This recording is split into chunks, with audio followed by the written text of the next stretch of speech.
Tal vez el método integral, hasta cierto punto, es mejor que el método diferencial, porque en el método diferencial usted necesita conocer la velocidad de reacción, y la velocidad no es un parámetro que necesariamente se obtiene, se puede medir. Usted no puede medir la velocidad, lo que puede medir es alguna variable en función al tiempo, y a partir de esa variable usted puede expresar o determinar la velocidad. Ese hecho hace que el método diferencial a veces no necesariamente da los resultados que uno esperaría si es que la medición no fue hecha de manera apropiada, de manera correcta. Usted sabe que la velocidad de reacción, en este caso expresado en términos del reactante A, es una expresión que depende de la concentración o la presión de los reactantes o productos. Digamos que depende de una función de la actividad de las especies químicas. La velocidad en sí es la derivada de los moles, en este caso del reactante respecto al tiempo, dividido el volumen del sistema que está reaccionando. El otro término, esa función de actividades, lo podemos expresar como una sucesión de, por ejemplo, concentraciones de las especies o presiones parciales de las especies, elevado a una potencia que podría ser el coeficiente estequiométrico o podría ser cualquier otro valor. Si fuese el coeficiente estequiométrico, entonces estaríamos frente a una reacción elemental.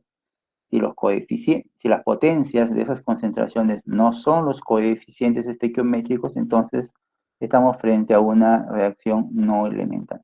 Y esta derivada que ustedes observan aquí puede ser resuelto en términos de la integral, es decir, esta diferencial de t pasa al otro lado y aplicamos integral a ambos lados de la ecuación.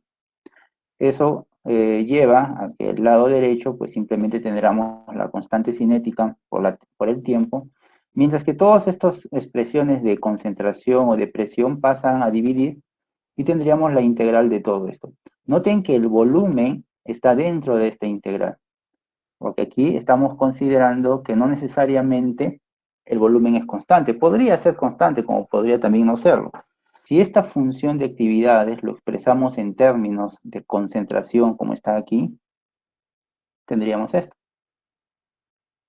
Si el sistema que está reaccionando se desarrolla, o la reacción se desarrolla a volumen constante, entonces este volumen puede ingresar aquí en el operador diferencial y esto se convertiría en concentración.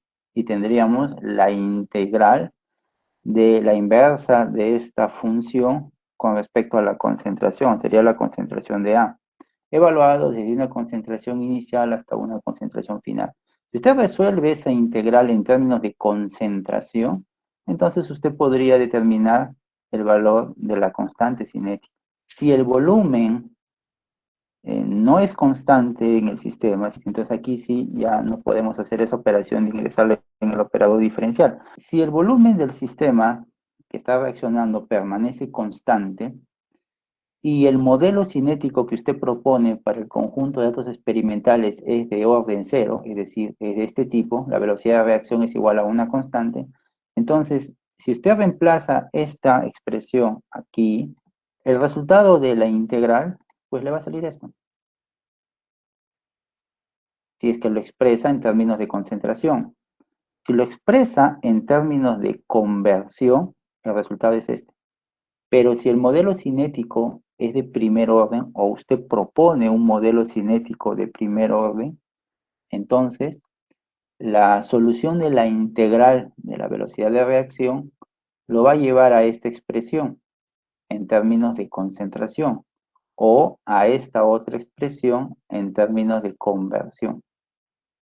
¿Sí? Al final, usted decide con cuál de los dos trabajar. El resultado es el mismo, ¿no? Debería ser el mismo.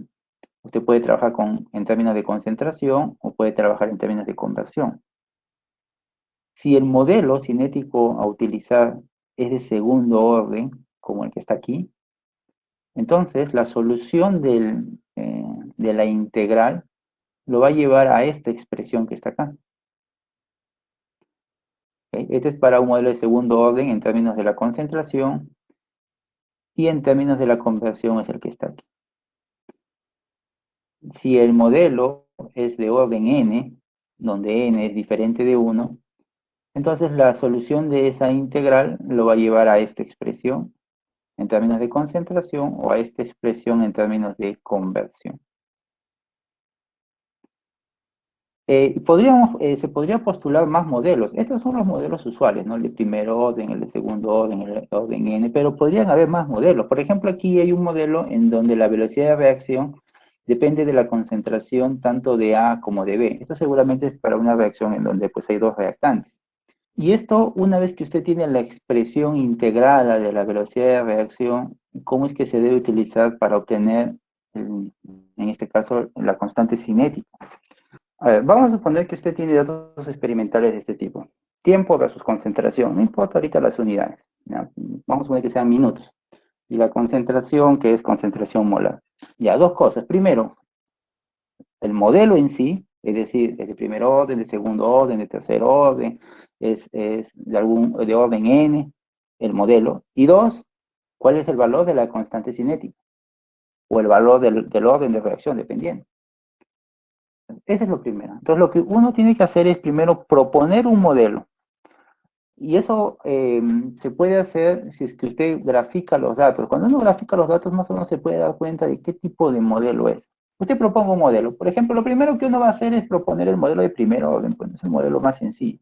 Y estamos suponiendo que es a volumen constante la reacción. Entonces, esto hay que resolverlo.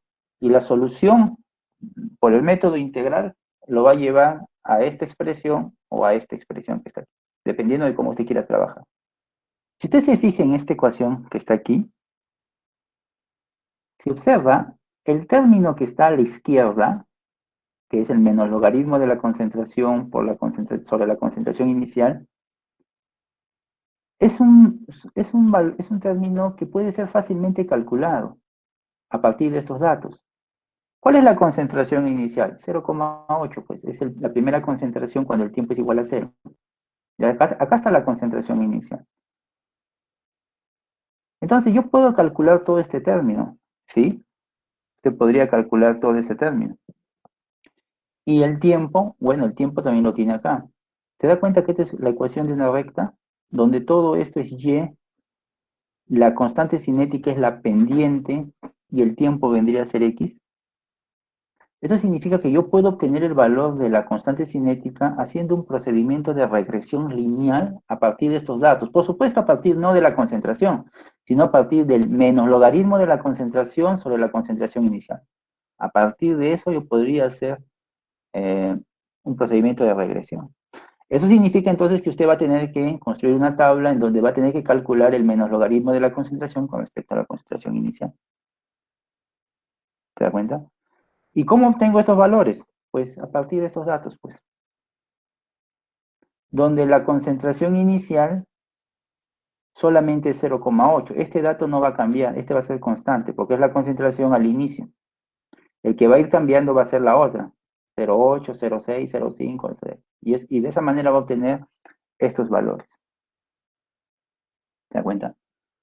Y una vez que usted tenga estos datos de este término, simplemente aplica una regresión lineal en donde el intercepto está en el origen, de tal manera que todo esto se convierte en y toda esta primera columna se convierte en x, y listo, ya tiene la constante cinética.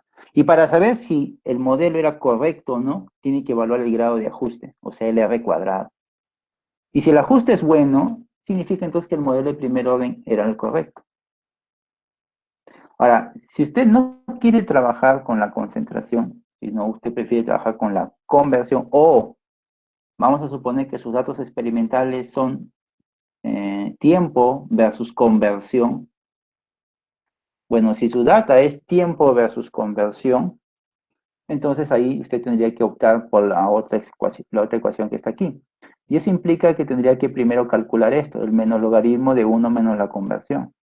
Y eso no es ningún problema, eso es fácil, ¿no? Simplemente a cada valor de conversión calculo el menos logaritmo de 1 menos la conversión.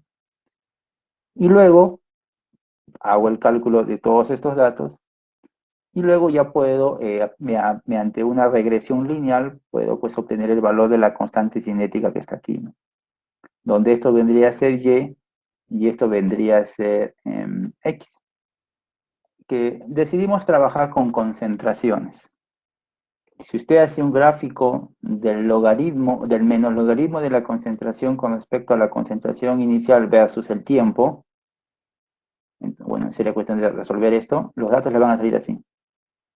Un modelo de primer orden aplicado a este conjunto de datos experimentales lo lleva a esto. No hay necesidad de calcular el R cuadrado para saber que el modelo de primer orden no es el correcto. Entonces seguramente usted puede probar con otros modelos. ¿Qué tal el modelo de segundo orden? El modelo de segundo orden, que es este que está acá, al ser reemplazado aquí en la integral, y la solución de esa integral lo va a llevar a esta ecuación, en términos de concentración, o a esta otra en términos de conversión. Usted puede optar por cualquiera de los dos, ¿correcto? Si lo hace en términos de concentración, entonces tendría que calcular estos términos que están acá, la inversa de la concentración menos la inversa de la concentración inicial, porque es el lado que está aquí a la izquierda. Si lo hace en términos de la conversión, tendría que calcular todo esto que está aquí. ¿Qué pasa si, por ejemplo, usted tiene datos de tiempo versus conversión, solo conversión, ¿ah? Y usted aplica un modelo de segundo orden, correcto? Eso lo va a llevar a esta ecuación, correcto. Entonces usted dice, ahora voy a calcular estos, pero ¿y la concentración inicial? Recuerde que usted solo tiene estos datos. Ahí tiene un problema. En este caso, además de esta data experimental, usted necesita tener el valor de la concentración al inicio. Este dato adicional necesita, para poder reemplazarlo aquí y poder hacer su cálculo. Si no, no va a poder determinar la constante cinética. Vamos a ver cómo queda con esto, con este segundo, el modelo de segundo orden. Otra vez trabajando con concentración. Ahora lo que voy a hacer es graficar este término, la inversa de la concentración menos la inversa de la concentración inicial, ¿no? Que es el lado izquierdo de la ecuación. Y esto está en función al tiempo. Y según esto, debe ser una recta para que sea un modelo de segundo orden. Y así, usted tendría que estar buscando otros modelos, integrándolo y luego probando si es que se produce o no el ajuste. Por ejemplo, miren, nos hemos saltado, si nos fijamos aquí en la tabla anterior, hemos probado con una de primero, con una de segundo, no hemos probado con una de orden cero. Una de orden cero lo hubiese llevado a esto.